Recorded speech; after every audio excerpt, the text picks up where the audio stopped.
Hello બચ્ચો, કેમ છો? જય સ્વામિનારાયણ. આજે આપણે પરમાણ્વીય બંધારણની અંદર એવા ખાસ અગત્યના ટોપિક ઉપર અભ્યાસ કરવાનો છે કે જે નીટ માટે ખૂબ જ અગત્યનો છે, જે મેઇન માટે પણ અગત્યનો છે. તો તે ટોપિક છે ક્વોન્ટમ આંક. શું?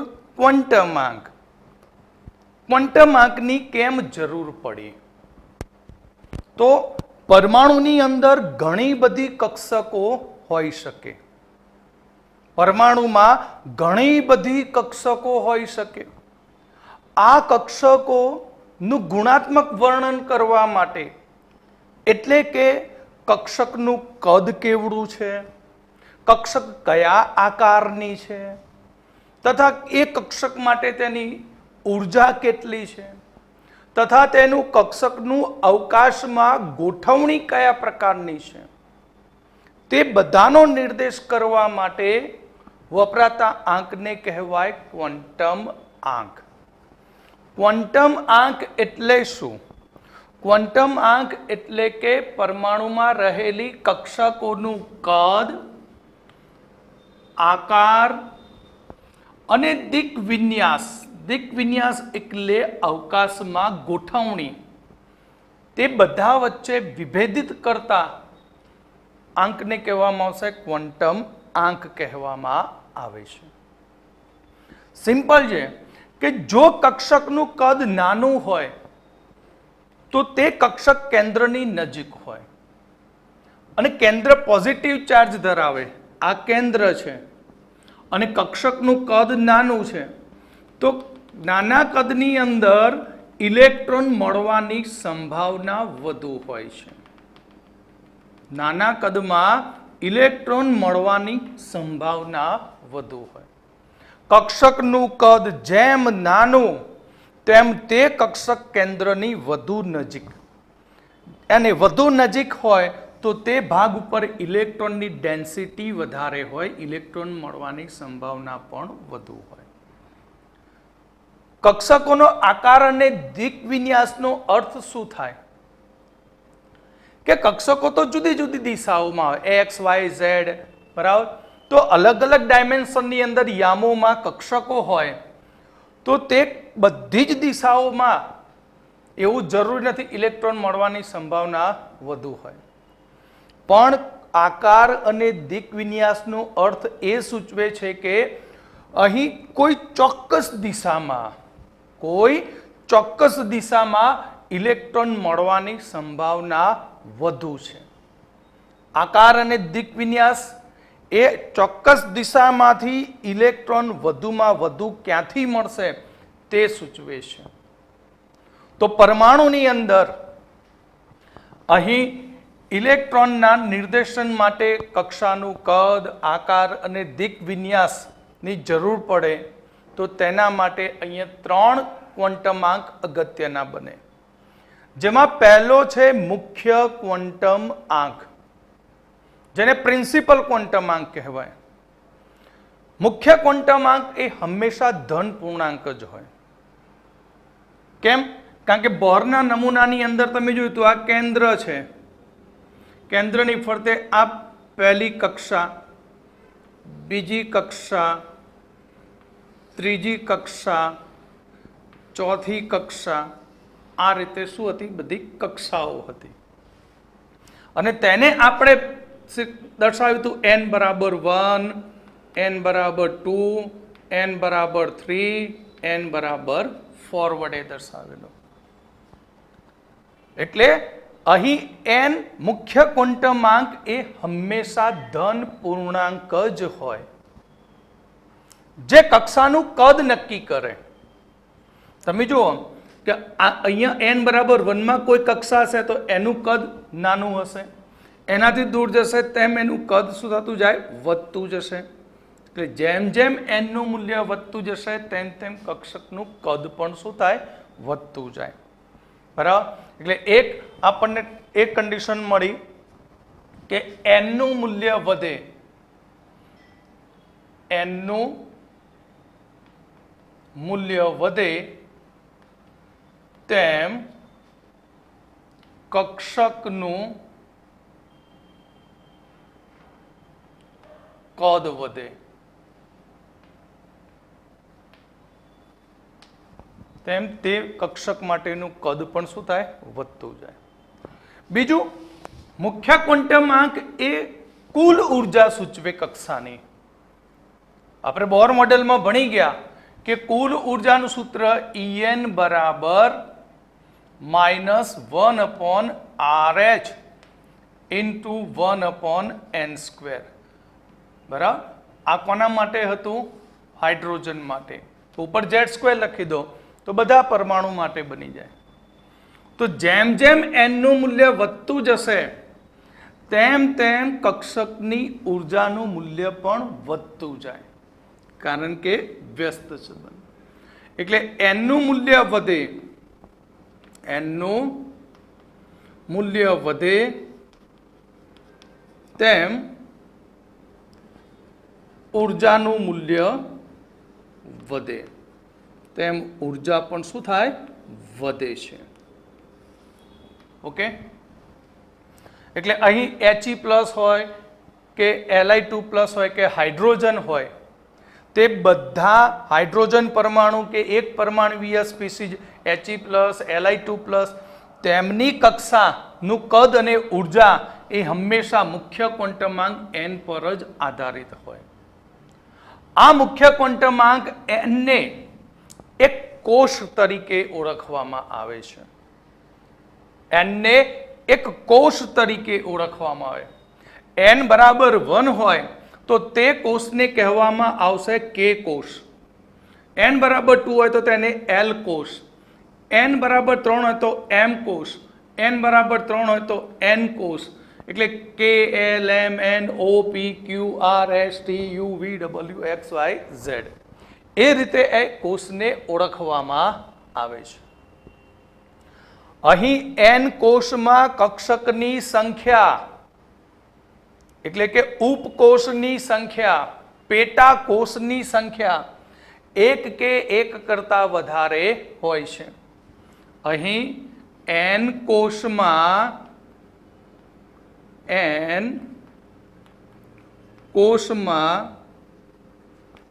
એક અથવા વધારે પેટા કોષ હોય છે. એટલે કે કક્ષકની સંખ્યા વધુ હોય છે. કક્ષકોની સંખ્યા.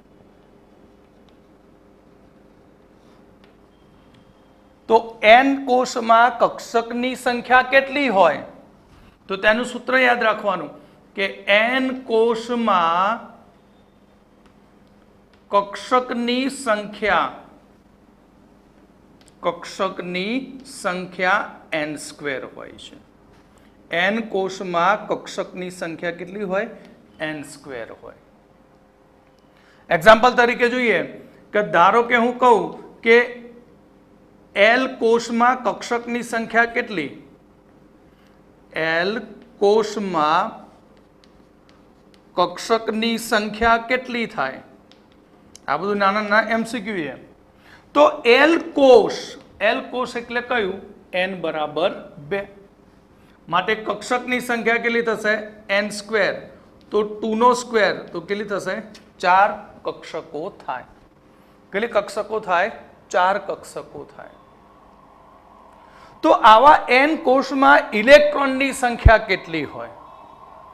તો n કોષમાં ઇલેક્ટ્રોનની સંખ્યા2n² થાય છે. n કોષમાં ઇલેક્ટ્રોનની સંખ્યા શું થાય? 2n². ધારો કે L કોષ લઉં, જેમ કે n કોષ. ચલો, તો n કોષમાં કક્ષકની સંખ્યા કેટલી? તો n કોષ એટલે કેટલા? n બરાબર 4. માટે 2 × 4 નો સ્ક્વેર એટલે 16 ગુણ્યા 2 32 કક્ષકો હોય. અરે ઇલેક્ટ્રોન કેટલા હશે? 32 ઇલેક્ટ્રોન હોઈ શકે. એટલે ક્વોન્ટમાંક શું સૂચવે છે કે ક્વોન્ટમાંક એ ઇલેક્ટ્રોનનું ઘર નક્કી કરે. જેમ કે કોઈ તમે વસ્તુ માર્કેટમાંથી ખરીદી હોય ઓનલાઈન, તો ઓનલાઈન માર્કેટમાંથી જે પણ વસ્તુ ખરીદી હોય એ તમારા ઘરે પહોંચાડવી હોય તો ઘર તમારો કોષ કહેવાય. પછી એ તમારું ઘર એ ચોક્કસ નંબરે, પછી તમે જે એરિયામાં રહો છો એનો નિર્દેશ કરવો પડે, એ એરિયા કયા શહેરમાં છે એનો નિર્દેશ કરવો પડે, એ શહેર કયા જિલ્લામાં છે એ નિર્દેશ કરવો પડે, એ જિલ્લો કયા દેશમાં છે એ નિર્દેશ કરવો પડે. એટલે તમારી ઓળખ, બરાબર, ઇલેક્ટ્રોન કયા ઘરમાં બિરાજેલો છે તેની ઓળખ કોણ આપે? ક્વોન્ટમ આંક આપે. તમારું ઓળખ જો ખોટી આપો તો પાર્સલ તમારા ઘરે પહોંચે નહીં. તો અહીંયા પણ એવું છે કે જ્યાં ઇલેક્ટ્રોન મૂકવાનો હોય તે ઓળખમાં જ ઇલેક્ટ્રોન જાય, બીજે ક્યાંય જાય નહીં. એટલે અહીં સૌથી પહેલું તમારું ઘર એટલે મુખ્ય ક્વોન્ટમાંક બને, પછી ગૌણ ક્વોન્ટમાંક બને, પછી ચુંબકીય ક્વોન્ટમાંક બને, અને એ ઘરમાં કેટલા લોકો રહી શકવા જોઈએ એની સાઇઝ ઉપર પણ આધાર રાખે. એટલે એના માટેનો પણ એક ક્વોન્ટમાંક છે જે આ સાથે સંકળાયેલો નથી. એટલે ક્વોન્ટમાંક એ પહેચાન છે, બરાબર, કોની? ઇલેક્ટ્રોન માટેની. ઇલેક્ટ્રોન કયા કયા સ્થાનમાં ગોઠવી શકાય, કયા પેટાકોષમાં જાય અને કેવી રીતે પગ વિસ્તરણ કરીને ગોઠવી શકે, ઉત્તર દિશામાં મોઢું રાખવું, દક્ષિણમાં રાખવું, એ બધું ક્વોન્ટમાંક પરથી નક્કી થાય. તો સૌથી પહેલો આપણે ક્વોન્ટમાંક નક્કી કર્યો મુખ્ય ક્વોન્ટમાંક. મુખ્ય ક્વોન્ટમાંક એ ધન પૂર્ણાંક સંખ્યા છે જે કક્ષકનું કદ, બીજું એની ઉર્જા નક્કી કરે, ત્રીજું અહીં જેમ જેમ એનની કિંમત વધતી જશે તેમ તેમ કક્ષકનું કદ મોટું થતું જશે, બીજું તેની ઉર્જાનું મૂલ્ય પણ વધતું જાય. અહીં હાઇડ્રોજન હોય કે He+ આયન હોય કે Li2+ જેવા આયનો હોય તો તેમની કક્ષકનું કદ અને ઉર્જા એ મુખ્ય ક્વોન્ટમાંક ઉપર જ આધારિત છે. મુખ્ય ક્વોન્ટમાંકને આપણે કોષ વડે દર્શાવીએ છીએ. જેમ કે n બરાબર 1 હોય તો K કોષ, n બરાબર 2 હોય તો L કોષ, n બરાબર 3 હોય તો M કોષ, n બરાબર 4 હોય તો N કોષ કહેવામાં આવે છે. આ દરેક કોષની અંદર કક્ષકોની સંખ્યા કેટલી હશે તે n² વડે નક્કી થાય. કોષમાં કક્ષકોની સંખ્યા કોના વડે નક્કી થાય? n² વડે નક્કી થાય. ધારો કે હું આને પૂછી લઉં કે ભાઈ n બરાબર 2 તારે કેટલી કક્ષકો? તો સીધું n² કરી નાખો તો કહે છે કે મારે 4 કક્ષકો. બરાબર, આને કેટલા છોકરો? 4. હવે અહીં આ કોષમાં કુલ કેટલા ઇલેક્ટ્રોન ભરી શકાય? તો કોઈ પણ કોષમાં ઇલેક્ટ્રોનની સંખ્યા એ 2n² વડે નક્કી થાય, કારણ કે કપલ જ રહી શકે એ ઘરમાં.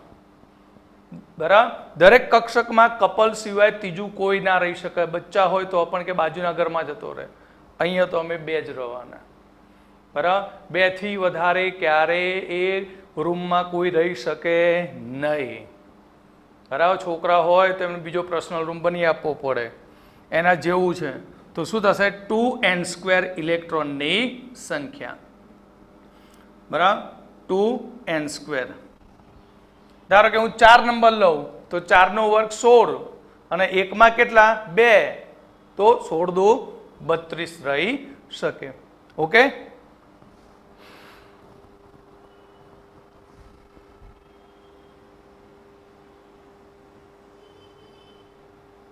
તો અહીંયા અમે એક કોષ્ટક બનાવ્યું. એ કોષ્ટક એ ટ્રીક છે યાદ રાખવાની. શાના માટે? નીટ અને JEE મેઇન માટે. બરાબર, સાવ સહેલું એ.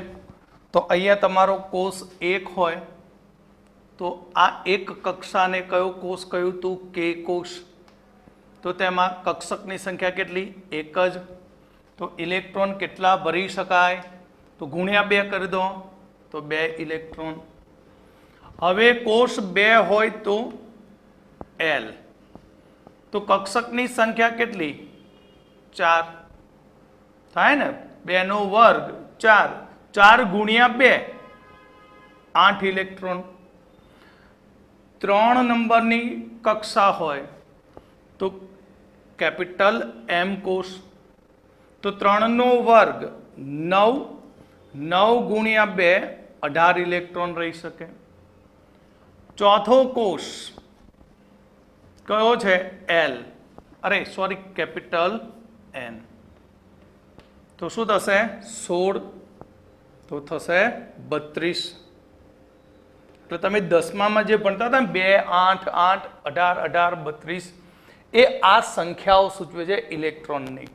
તેમાં આવેલા કોષની કક્ષકમાં રહેલા ઇલેક્ટ્રોનની સંખ્યા છે.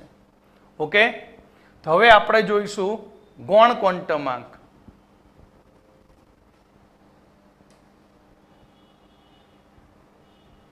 હવે આપણે ગૌણ ક્વોન્ટમ આંક, ઇંગ્લિશમાં કહેવાય એને એઝિમ્યુથલ ક્વોન્ટમ નંબર, કોણીય ક્વોન્ટમાંક અને સહાયક ક્વોન્ટમ આંક.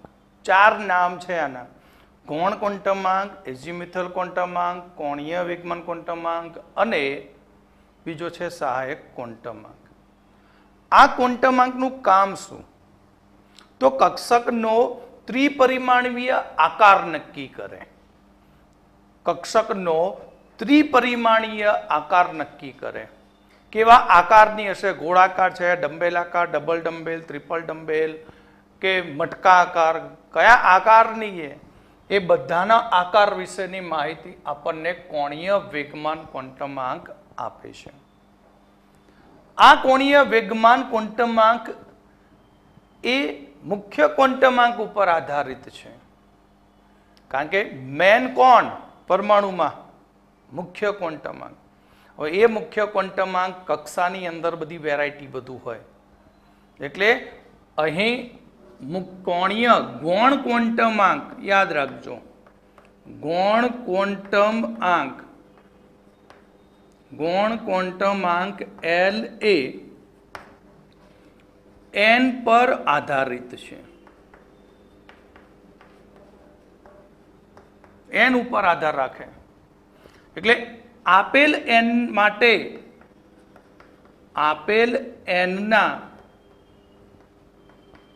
મૂલ્ય માટે એલનું મૂલ્ય 0 થી n-1 થાય. 0 થી કેટલું થાય? n-1 થાય. કોના ઉપર આધાર રાખે? મુખ્ય ક્વોન્ટમાંક ઉપર આધાર રાખે. એટલે અહીં એલની કિંમત એ એન કરતા હંમેશા નાની જ હોય. એન નેવર ક્યારેય 0 હોતો નથી. એન શરૂઆત ક્યાંથી થયો? 1, 2, 3, 4, 5. એલ 0 થી શું હોય? n-1 સુધી હોય. એટલે આ પણ યાદ રાખજો, ખાસ અગત્યની વસ્તુ લખું. L always less than N હોય. હંમેશા એલ કરતા એન નાનો હોય. જેમ કે ધારો કે મેં લીધું છે n બરાબર 1. 1 એટલે કયો કોષ? કે કોષ. તો કે કોષ માટે એલ ની કિંમત કેટલી? 0. એલ ની કિંમત કેટલી થઈ? 0 થઈ. કેમ? કારણ કે મૂકો n-1, તો -1, -1, 0. n બરાબર 2 લઉં તો એલ કોષ. તો એલ કોષ માટે સ્મોલ એલ કેટલો? કોણીય વેગમાન, ગૌણ ક્વોન્ટમાંક, સહાયક ક્વોન્ટમાંક, એઝિમ્યુથલ ક્વોન્ટમાંક 0, 1. n બરાબર 3 લઉં તો કેપિટલ એમ કોષ. એમ કોષમાં એલ કેટલું? 0, 1, 2. તો ભાઈ આ જે બતાવે છે ને એલ બરાબર 0, કેટલી કિંમત છે? 1 જ. એટલે n બરાબર 1 કોષમાં પેટા કોષ કેટલો છે? 1 જ. n બરાબર 2 માં એટલે એલ કોષમાં કેટલા પેટા કોષ? તો પેટા કોષ 2, કારણ કે 2 કિંમતો મળે. એલ બરાબર 3 એટલે એમ કોષમાં કેટલા પેટા કોષ? તો 3 પેટા કોષ. કયા પ્રકારના? 0, 1 અને 2 પ્રકારના. ક્લિયર? અહીં કોષ તો કોઈ પણ કોષમાં પેટા કોષની સંખ્યા એક અથવા તો એક કરતા વધારે હોય છે. સાબિત થયું ને? કોઈ પણ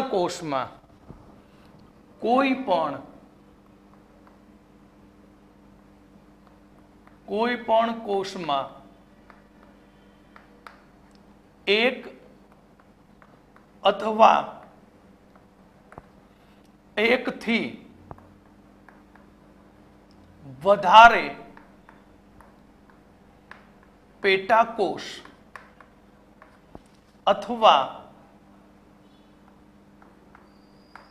પેટા સ્તર હોય છે.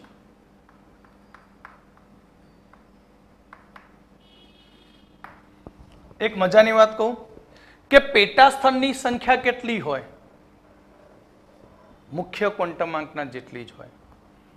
મુખ્ય કોષ એક આપ્યો હોય તો પેટાકોષ કેટલો હોય? એક જ. મુખ્ય કોષ 2 હોય તો પેટાકોષ 2 છે. દેખાય? 2, 0 અને 1. એટલે મુખ્ય કોષમાં પેટાકોષની સંખ્યા એ n ના મૂલ્યના જેટલી હોય. આ બધા મુખ્ય કોષ છે. આ કયા કોષ છે? મુખ્ય કોષ. આ છે તેના પેટાકોષ છે. આ શું છે? એના પેટાકોષ છે. તો મુખ્ય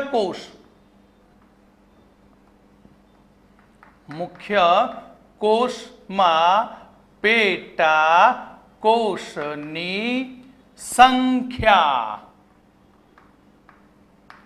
n ના મૂલ્ય જેટલી જ હોય છે. n ના મૂલ્ય જેટલી જ હોય. ઓકે? તો અહીં આપણે કહીએ કે n બરાબર 1 લઉં તો l નું મૂલ્ય શું થાય? 0. તો એક પેટાકોષ બરાબર. એટલે આ રીતે n બરાબર 1 તો l બરાબર 0.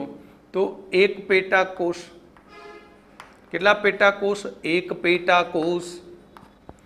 n બરાબર 2 લઉં તો l ની કિંમત કેટલી થાય? 0 અને 1 એટલે કે 2 પેટાકોષ. કેટલા પેટાકોષ? 2. n બરાબર 3 એટલે l બરાબર 0, 1, 2 એટલે આમાં 3 પેટાકોષ હોય અથવા પેટા સ્તર.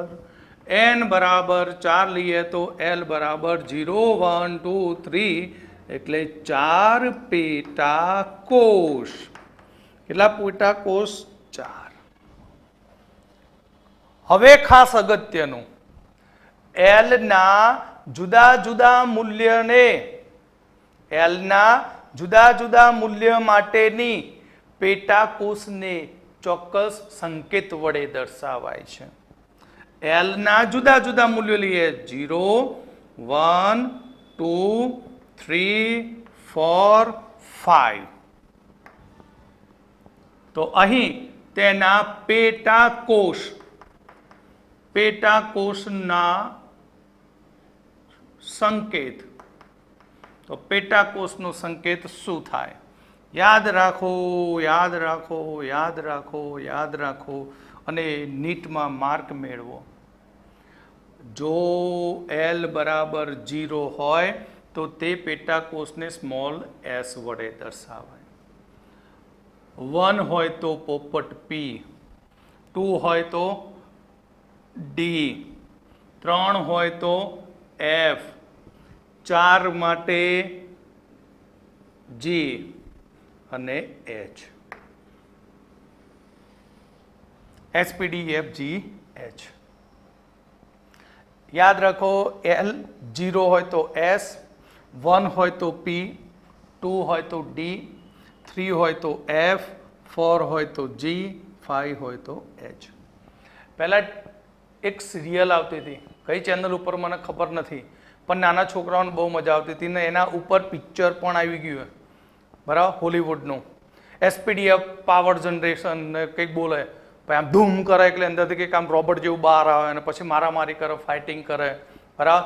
SPDFG પાવર રેન્જર આ રીતે બોલે અને પછી તરત એમાંથી એનર્જી બહાર નીકળે બરાબર.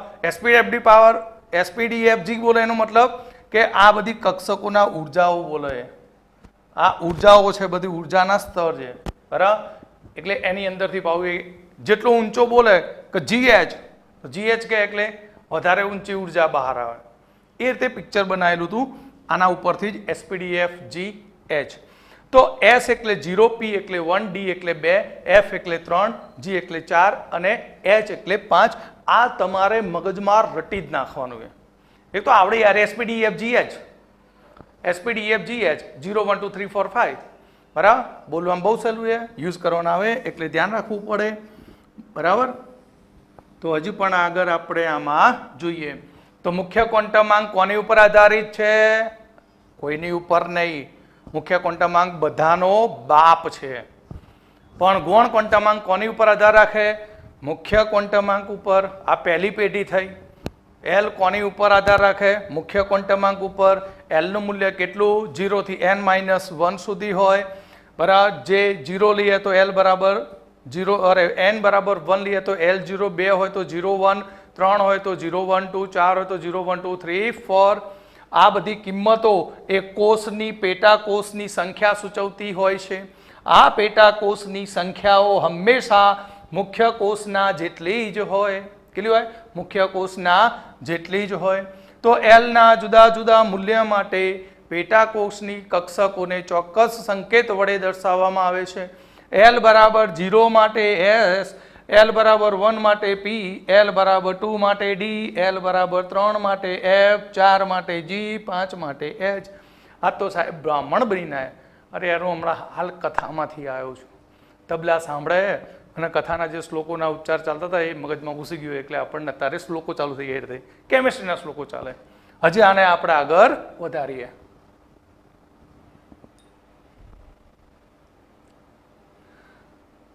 ચલો હવે આપણે થોડુંક કયા કોષમાં કઈ પ્રકારની કક્ષક છે તેના વિશે જોઈશું. આપણે સૌથી પહેલો કોષ તો કયો હોય? n બરાબર 1 કોષ. તો n બરાબર 1 હોય તો l ની કિંમત શું થાય? જુઓ, l માટે શું હતું? 0 થી n-1. તો n બરાબર અહીંયા 1 મૂકીશ તો આ શું આવી જાય? 0 આવશે. તો L બરાબર 0 માટે પેટાકોષની સંજ્ઞા શું હતી? તો 0 1 2 3 4. બહુ થઈ ગયા. તો આના પેટાકોષનો સંકેત શું હતો? પેટા સંકેત શું હતો? યાદ કરી લીધું. S P D F, બરાબર. બસ આટલા બહુ થઈ ગયા આટલા સુધી. ઓકે. તો L બરાબર 0 છે માટે આ S. પણ આ S પેટાકોષ એ કોનો કોષ છે? પહેલાનો. તો n બરાબર 1 માં પહેલી કક્ષક કઈ હોય? 1s કક્ષક. સમજણ પડી ગઈ? n બરાબર 1 લીધો માટે બેટા L કેટલો થઈ ગયો? 0. L 0 આવ્યો માટે શું કયો પેટાકોષ બન્યો? S. પણ આ S કોના માટે? એ પહેલા કોષ માટે. તો પહેલા કોષના પેટાકોષનો સંકેત થાય 1s. હવે હું 2 નંબર લઉં તો n બરાબર 2 પેટાકોષ માટે કેટલી કિંમતો મળશે મને? તો જુઓ, n બરાબર 2 મૂકી દો અહીંયા. તો 2 - 1 એટલે 1. તો 0 થી 1 એટલે 0 અને 1. આ 0 1 કયા કોષ માટેની કિંમત છે? n બરાબર 2 માટેની. બરાબર. એટલે આ n બરાબર 2 માટેની બે કિંમતો થઈ 0 અને 1. તો હવે તો આવડી જાય. n બરાબર 2 0 નો કોષ કયો થાય? તો 2s. કેમ 2s? કારણ કે l બરાબર 0 છે તો s અને 1 હોય તો શું થાય? p. તો અહીંયા n બરાબર 2 માં બે પ્રકારની કક્ષકો બને, 2s અને 2p. કેટલા પ્રકારની બને? 2s અને 2p. હવે ધારો કે 3 લઉં તો 3 હોય તો કેટલી કિંમતો મળશે? તો અહીંયાથી જોઈએ 0 થી 3 - 1. તો 0 થી કેટલી થઈ? 2. તો અહીંયા 0 1 2. તો બધા આગળ 3 3 મૂકી દો. તો પહેલી કક્ષક L0 એટલે 3s. 1 એટલે P એટલે 3P અને 2 એટલે કઈ કક્ષક D, તો આ થશે 3D. કઈ કક્ષક થાય? 3D. એટલે n બરાબર 3 માં આપણને કુલ કયા પ્રકારના પેટા કોષ મળશે? 3s 3p અને 3d, અને કુલ કેટલા? 9. યાદ છે ને 3 નો વર્ગ એટલે 9. હવે 4 લો, 4 હોય તો 0 1 2 3. l ની કિંમતો શું થાય? તો અહીંયા 4 મૂકી દઈએ તો 0 થી 3, એટલે અહીં 4 0 4 1 4 2 4 3, એટલે n બરાબર 4 માટે કુલ l ના મૂલ્યો 4 હોય. 0 1 2 3. 0 એટલે કઈ કક્ષક? S. 1 એટલે P, 2 એટલે કે D અને 3 એટલે F. તો આ SPDF કયા કોષમાં છે? ચોથા કોષમાં. તો એને 4S 4P 4D અને 4F વડે દર્શાવાય. શાના વડે દર્શાવાય? 4F વડે દર્શાવાય. ઓકે, સમજણ પડી ગઈ? બહુ ખાસ અગત્યનું છે. તો તમે અહીંયા રિલેશન જુઓ n અને l ના મૂલ્યો માટે. n અને l ના મૂલ્યો માટે જુઓ રિલેશન દેખાય? કિંમત હંમેશા l ની n કરતા નાની છે, બરાબર? એટલે આ વાત ઉપર વજન એટલા માટે આપ્યું કે l લેસ ધેન n છે. ઓકે, તમને આ રીતે પૂછી દે SQ માં, નીચેનામાંથી કક્ષકો માટે કયો સેટ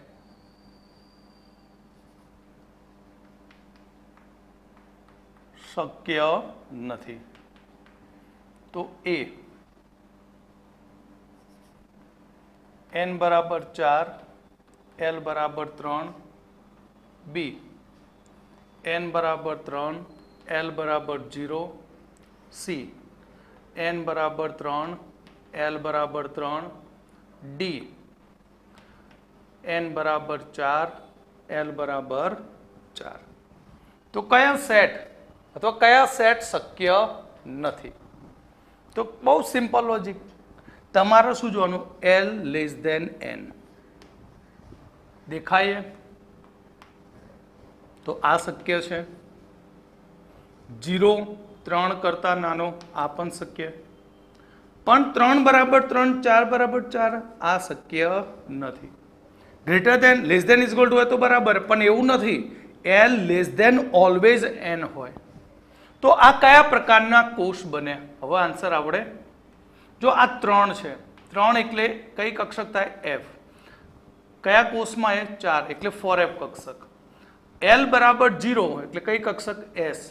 કયા કોષમાં છે? ત્રીજા, તો 3S. પણ આ કક્ષકો શક્ય નથી. ક્લિયર? આ એક શોર્ટ ટ્રીક છે તમારા MCQ ના આન્સર શોધવા માટેની. ઓકે, તો કોઈને કંઈ પ્રોબ્લેમ નહીં હોય મુખ્ય ક્વોન્ટમાંક અને ગૌણ ક્વોન્ટમાંકમાં. ક્લિયર? હવે આપણે જોઈશું ચુંબકીય ક્વોન્ટમ આંક.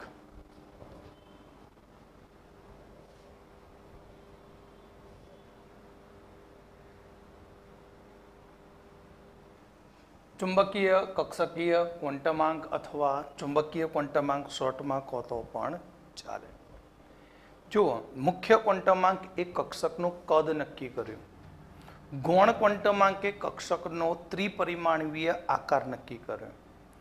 હવે એ કક્ષક અવકાશમાં કઈ જગ્યાએ કઈ દિશામાં ગોઠવાયેલી છે તે ચુંબકીય ક્વોન્ટમાંક પરથી નક્કી થાય.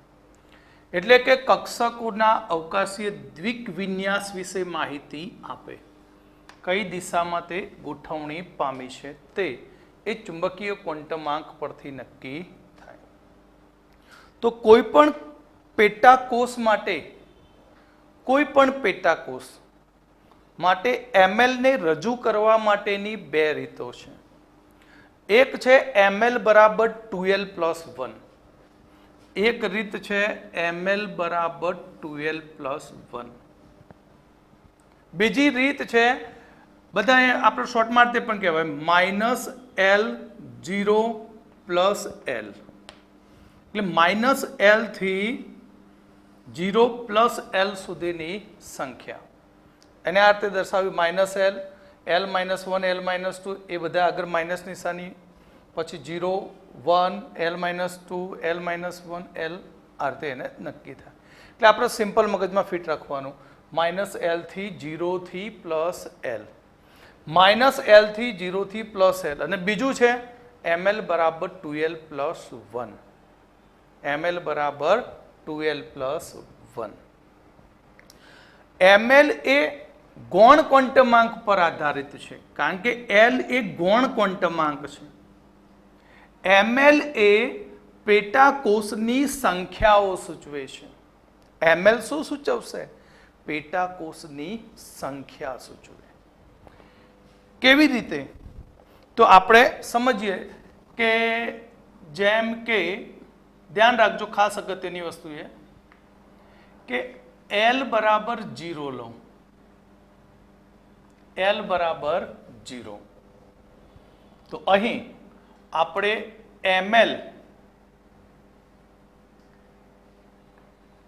ml બે રીતે લઈએ. આપણે એક લઈએ -L થી 0 થી પ્લસ L સુધીનો, એક અહીંયા મૂકીએ. તો L બરાબર 0 લઉં તો ml ની કિંમત 0, 0, 0 થાય, એટલે 0 આન્સર આવ્યો. તો અહીં પેટાકોષની સંખ્યા કેટલી?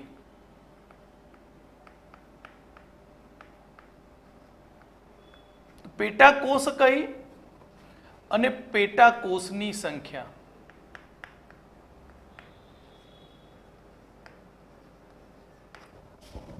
તો જો L બરાબર 0 ગૌણ ક્વોન્ટમાંકમાં કયું L બરાબર 0 તો કયો પેટાકોષ? S. ત્યારે L બરાબર 0 માટે ml ની કિંમત 0, 0 એટલે કેટલી સંખ્યા છે? એક જ. ના ખબર પડે તો પેટાકોષની સંખ્યા અહીંયાથી પણ નક્કી થાય 2L પ્લસ 1 વડે. તો પેટાકોષ કેટલો થશે? એક જ. મૂકી દો, 0 મૂક્યો, 0 × 2 0 પ્લસ 1 1, એટલે અહીંયા ml ની જેટલી કિંમતો મળે એ પેટાકોષની સંખ્યા થાય. ધારો કે હું L બરાબર 1 લઉં તો ml ની કિંમત શું થશે? ધ્યાન રાખો, 1 મૂકો તો -1, 0 પ્લસ 1. સમજણ પડી? L ની કિંમત 1 તો -1, 0 પ્લસ 1. હવે L બરાબર 1 હોય તો કયો કોષ બને? P કોષ. તો P કોષ માટે 3 કિંમતો મળે ml ની. P કોષ માટે ml ની કેટલી કિંમતો મળશે? 3, -1, 0 પ્લસ 1. એટલે એના પેટાકોષની સંખ્યા કેટલી થશે? 3. અહીંયા મૂકી દો, 1 × 2, 2, 2 પ્લસ 1 એટલે 3. હવે n બરાબર 3 લઉં, અરે સોરી 2, તો ml ની કિંમતો કેટલી થશે? તો ml ની કિંમત થશે -2, -1, 0 પ્લસ 1 પ્લસ 2. પણ L બરાબર 2 હોય તો કયો પેટાકોષ? D. તો D ની કેટલી કક્ષકો થાય? પેટાકોષ 5. ખાસ અગત્યનો ટોપિક છે. D ના કુલ કેટલા પેટાકોષ થશે? 5. હવે હું L બરાબર 3 લઉં તો ml કેટલા થશે? -3, -2, -1, 0 પ્લસ 1 પ્લસ 2 પ્લસ 3. તો કયો કોષ? F. F ની સંખ્યા કેટલી? 7. ક્લિયર? તો આ રીતે ધારો કે હું કહું કે L બરાબર 4, તો L બરાબર 4 હોય તો ml ની કિંમતો એટલી મળશે. ml ની કિંમત કેટલી? -4 થી 0 થી પ્લસ 4. તો કઈ કક્ષક? G. તો અહીંયા 4 મૂકી દો, 4 દુ 8, 8 ને 1 9. ઓકે? એટલે ખાસ અગત્યની વસ્તુ એ ધ્યાન રાખવું. હવે એ મગજમાં ફિક્સ કરો, એસ કક્ષકની સંખ્યા કેટલી હોય પેટાકોષમાં? એક જ. પી માટે કેટલા પેટાકોષ? 3. ડી માટે કેટલા પેટાકોષ? 5. એફ માટે કેટલા પેટાકોષ? 7. જી માટે પેટાકોષ કેટલા? 9. એચ માટે કેટલા? 11. ભાઈ પેલું કેજરીવાલનું લાયો તો ને પ્રદૂષણ માટેનું ઓડ ઇવન, બધી ઓડ સંખ્યા જો ઓડ સંખ્યા એટલે એસ ની સંખ્યા 1, પી ની પેટાકોષ 3, ડી ની પેટાકોષ 5, એફ ની પેટાકોષ 7 અને જી ની પેટાકોષ 9. ઓકે, તો અહીંયાથી તમને એક બીજી શોર્ટ ટ્રીક મળે છે એમસીક્યુ સોલ્વ કરવા માટેની. ધ્યાન રાખો. જુઓ, આની કિંમત 4 હતી તો મોટામાં મોટી કિંમત પણ શું ml ની 4 અને 4 થી બાકી બધી કેવી છે? નાની. એટલે કે ml ની કિંમત less than is equal to l હોઈ શકે. બરાબર, આ એક ટ્રીક માટે. ઓકે, તો આપણે બે આઈટમ ભેગી કરી દઈએ તો આપણને એક શોર્ટ રીત મળી, ml less than is equal to l, l less than n. આ ટ્રીક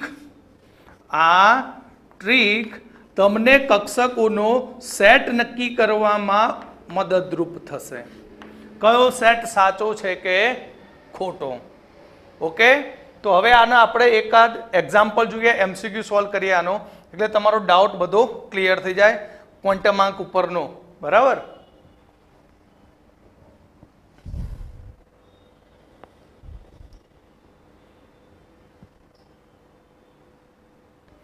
તો ચાલો, નીચેનામાંથી કયા સેટ કક્ષક માટે ખોટા છે અથવા યોગ્ય નથી?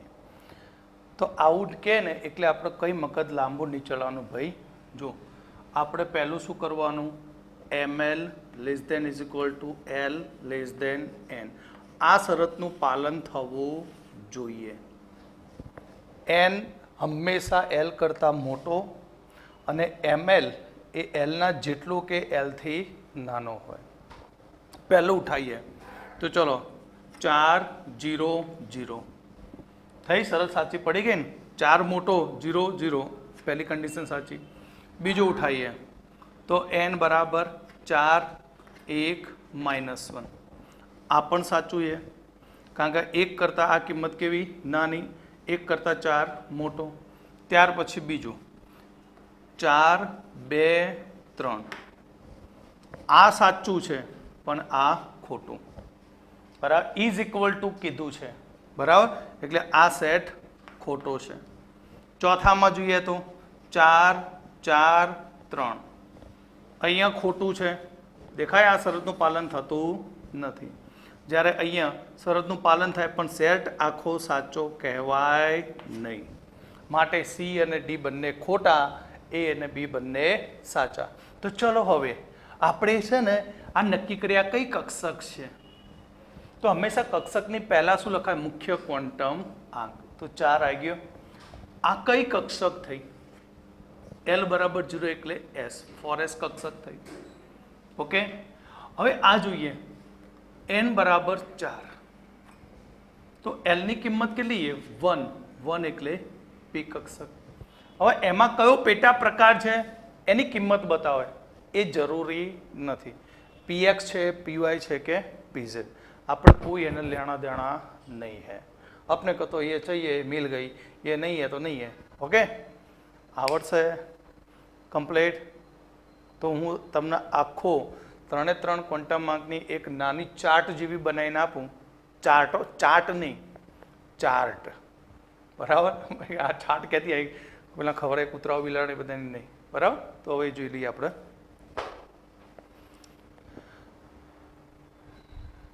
ચલો, સૌથી પહેલું કોણ હોય પરમાણુમાં? જ્યારે ઇલેક્ટ્રોનની ગોઠવણી કરવા જાવ તો સૌથી પહેલું સેલ હોય. સેલ એટલે કોષ, કોષ એટલે n ફર્સ્ટ. ઓકે, તો આપણે વધુમાં વધુ l ની કેટલી કિંમતનો અભ્યાસ કરીએ છીએ? અહીંયા આપણે l નું મૂલ્ય લઈએ. અહીંયા લીધું આપણે L નું 0 મૂલ્ય, અહીંયા લઈએ L નું 1 મૂલ્ય, આ બાજુ L નું બીજું મૂલ્ય એટલે કે નંબર 2, અને આ બાજુ L બરાબર 3 કિંમત લઈએ. સૌથી પહેલો શું હતો? કોષ હતો. કોષ પછી આવ્યો કોણ? મુખ્ય ગૌણ ક્વોન્ટમાંક. ગૌણ ક્વોન્ટમાંકમાં L ની કિંમતો 0, 1, 2, 3 છે. તો 0, 1, 2, 3 માટે તમે જાણો છો કે એનો પેટાકોષની નિશાની શું થાય? તો S થાય. 0 માટે પેટાકોષ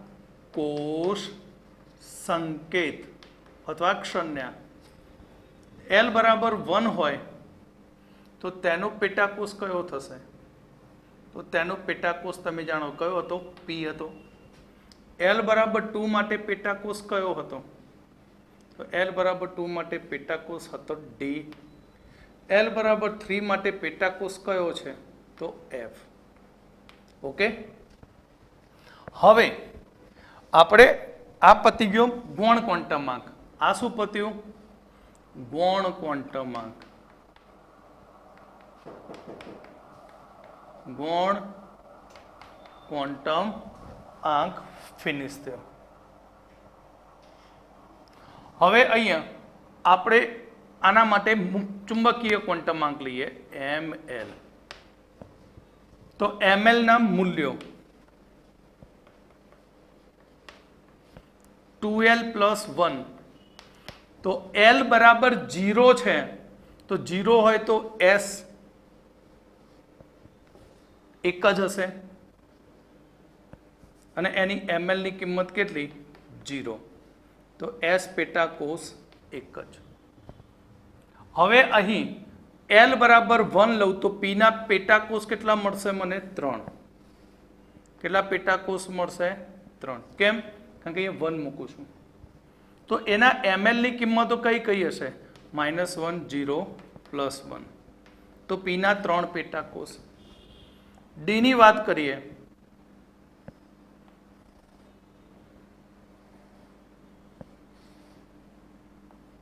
તો 1, 2, 3, 4,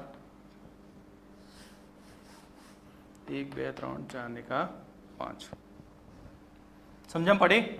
D એટલે L ની કિંમત 2, તો 2 અહીંયા મૂકું તો 2 દુ 4, 4 ને 1 5. તો એના 5 પેટાકોષ હોય આ રીતે, જેના માટે ml ની કિંમતો -2, -1, 0, +1, +2. કે D ની 5 પેટાકોષ. F ની વાત કરીએ તો F માટે L ની કિંમત કેટલી છે? તો F માટે L ની કિંમત 3 છે. તો અહીંયા 3 મૂકું, 3 દુ 6 ને 1 7. તો F ના આ રીતે 7 પેટાકોષ બને, 1, 2, 3, 4, 5 ને 6. તો આ 7 પેટાકોષ માટે ml શું બને? -3, -2, -1, 0, +1, +2, +3. એટલે F ની કુલ 7 પેટાકોષ હોય. ઓકે, આ ગયો તમારો આખો ક્વોન્ટમાંક 3 એ 3. હવે તમે એમ કહો સાહેબ ચોથો ક્વોન્ટમાંક. ભાઈ આ ક્વોન્ટમ યંત્રશાસ્ત્રમાંથી ઉદ્ભવેલી આઇટમો છે જે કક્ષકોનું કદ, આકાર અને તેના અવકાશીય ગોઠવણી માટેની સમજૂતી આપે. પણ ચોથા ક્વોન્ટમાંકને આ 3 ક્વોન્ટમાંક સાથે પહોંચ્યા દશિયાનો પણ વેપાર નથી. ઓકે, એ શું છે તે હવે આપણે જોઈએ.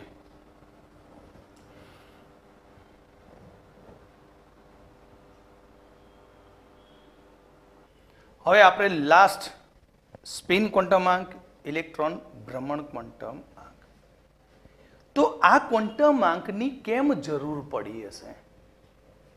આપણે આખું ચેપ્ટર જે ભણ્યા અત્યાર સુધી એમાં માત્ર હાઇડ્રોજન વિશે જ ભણ્યા, જેમાં એક ઇલેક્ટ્રોન હતો, એના પરમાણુના વર્ણપટની રેખાની આપણે સમજૂતી મેળવી. પણ જ્યારે એક કરતાં વધારે ઇલેક્ટ્રોન ધરાવતો પરમાણુ હોય તો તેવા પરમાણુના આપણે વર્ણપટનો અભ્યાસ કરીએ તો એની વર્ણપટની રેખાઓ જોઈન્ટ થઈ ચોંટી જાય એકબીજા ઉપર. પેલામાં તો બધી રેખા કેવી હતી? આ એક નીકળી, આ બીજી નીકળી, ત્રીજી નીકળી, ચોથી અલગ અલગ હતી. પણ જ્યારે એક કરતાં વધારે ઇલેક્ટ્રોન ધરાવતા પરમાણુનો આપણે વર્ણપટ મેળવીએ છીએ ત્યારે તે વર્ણપટની રેખાઓનું ડબલિંગ થાય, ટ્રિપલિંગ થાય. બરાબર. ડબલિંગ એટલે 2 રેખા જોઈન્ટ મળે, 3 રેખા જોઈન્ટ મળે, તો એનો અભ્યાસ કરવો મુશ્કેલ બન્યો. તો તેની સમજૂતી માટે એક ચોથા ક્વોન્ટમાંકને રિલીઝ કરવામાં આવ્યો, જેને નામ આપ્યું સ્પિન ક્વોન્ટમાંક, જેના માટે પ્રણેતા હતા, રજૂઆત કરનારા ડાયરેક્ટર 2 જણા, જોર્જ ઉલ્હેનબેક અને સેમ્યુઅલ ગાઉડ સ્મિથ. બરાબર. સ્પિન ક્વોન્ટમાંકના ડાયરેક્ટર, નિર્માતા, પ્રોડ્યુસર જે ગણો એ 2 જણ હતા, જોર્જ ઉલ્હેનબેક અને સેમ્યુઅલ ગાઉડ સ્મિથ. આ ભાઈએ શું કર્યું? આ ભાઈએ એવું સમજાવ્યું કે આરો રાત દિવસ થાય છે એનો મતલબ શું? કે જે સૂર્યની આસપાસ પૃથ્વી ભ્રમણ કરે છે એ એની સાથે સાથે ધરી ઉપર પણ ભ્રમણ કરે છે. પૃથ્વી પણ એની ધરી ઉપર શું કરે? ભ્રમણ કરે. એના કારણે રાતદારો થાય છે. તો એ ફંડા ઉઠાવી લીધો આ લોકોએ. એ ફંડા ઉઠાવીને પછી શું કર્યું કે જે હાઇડ્રોજન પરમાણુનો જે વર્ણપટ હતો એ રેખાઓને તેમને નોર્થ અને સાઉથ પોલમાંથી પસાર કરી વિદ્યુતચુંબકીય ક્ષેત્રમાંથી. તો ચુંબકીય ક્ષેત્રમાંથી જ્યારે આ પસાર થઈ રેખાઓ વર્ણપટની, ત્યારે બહાર નીકળી ત્યારે આ રીતે એક વળાંક લીધો અને એક વળાંક આ રીતે લીધો. 2 ભાગમાં શું થઈ ગઈ? વિભાજિત થઈ ગઈ રેખા. આનો મતલબ શું થયો? કે પરમાણુમાં રહેલો ઇલેક્ટ્રોન એ પણ તેની ધરી ઉપર ભ્રમણ કરે છે. એ ભ્રમણ 2 પ્રકારનું હોઈ શકે, એક ક્લોકવાઇઝ અને બીજું એન્ટી ક્લોકવાઇઝ. એના કારણે ઇલેક્ટ્રોન માટે 2 મૂલ્યો મળ્યા સ્પિન ક્વોન્ટમાંકના. એક મૂલ્ય મળ્યું +1/2 અને બીજું મૂલ્ય સ્પિન ક્વોન્ટમાંકનું -1/2. ક્લિયર? એટલે પરમાણુમાં રહેલો ઇલેક્ટ્રોન જ્યારે કેન્દ્રની આસપાસ પરિભ્રમણ કરતો હોય ત્યારે એ તેની પોતાની યાંત્રિક ધરી ઉપર પણ ભ્રમણ કરતો હોય છે. અને એ ભ્રમણ 2 પ્રકારના હોય, એક હોય સમઘડી દિશાનું અને બીજું હોય વિષમઘડી દિશાનું. એના કારણે રેખા 2 ભાગમાં વિભાજિત થતા સ્પિન ક્વોન્ટમાંકના 2 જ મૂલ્યો +1/2 અને -1/2. માટે જ આપણે ઇલેક્ટ્રોનની જ્યારે ગોઠવણી કરતા હોય ત્યારે ઇલેક્ટ્રોનની સ્પિન આપણે દર્શાવવા માટે ગમે તે રીતે મૂકો, તમારી મરજીના રાજા. પ્લસ માટે ઉપરની દિશા મૂકો અને માઇનસ માટે નીચેની. એવું ફિક્સ નથી, પ્લસ ઓર માઇનસ કીધી. પ્લસ સમઘડી પણ હોઈ શકે, વિષમઘડી પણ. એ તમારી માનસિકતા ઉપર આધાર રાખે. બરાબર? માનસિકતા બધાને એવી છે કે સમઘડી દિશામાં હોય તો +1/2 અને એનું તીર ઉપરની દિશામાં દર્શાવાય, વિષમઘડી હોય તો માઇનસ એને નીચેની દિશામાં દર્શાવાય. તો હવે આપણે 4 ક્વોન્ટમાંકને ભેગા કરી અને એક MCQ સોલ્વ કરીશું. એમાં મગજમાં ફિક્સ કરી નાખજો, સ્પિન ક્વોન્ટમાંક એ +1/2 કે -1/2 જ હોય, ક્યારે 0, 1, 2, 4, 5, 2.5, 3.5 હોય નહીં. બરાબર? દરેક ઇલેક્ટ્રોન માટે સ્પિન ક્વોન્ટમાંક +1/2 અથવા તો -1/2. તો નીચે આપેલા સેટમાંથી કયો સેટ યોગ્ય નથી? A n = 3, l = 1, ml = 0, ms = +-1/2. ચલો. Number B n = 3, l = 2, ml = -1, ms = +1/2. C n = 3, l = 2, ml = -3, ms = +1/2. D n = 3, l = 2, 1, ml = -1 અને ms = 0. તો કયા ક્વોન્ટમાંક શક્ય નથી? ઓકે, ઉઠાઈ લઈએ હવે આપણે આપણો ફંડા આની ઉપર જ પહેલાં ઝાંખી કરવાની, નજર મારવાની, બરાબર. તો નજર મારીએ તો ml less than is equal to l less than n. આયરો એ પહેલો ઉઠાઈએ નંબર 1, બરાબર. નંબર 1માં 3 1 0 સાચું, અને પાછળ પૂંછડું જોઈએ તો +1 આપશે માટે પહેલો સેટ સાચો. બીજા સેટમાં જોઈએ તો 3 2 -1 આટલા સુધી તો સાચું છે, પાછળ +1 આપ માટે આ પણ સાચું. હવે ત્રીજા માટે જોઈએ તો ત્રીજા માટે 3 2 3.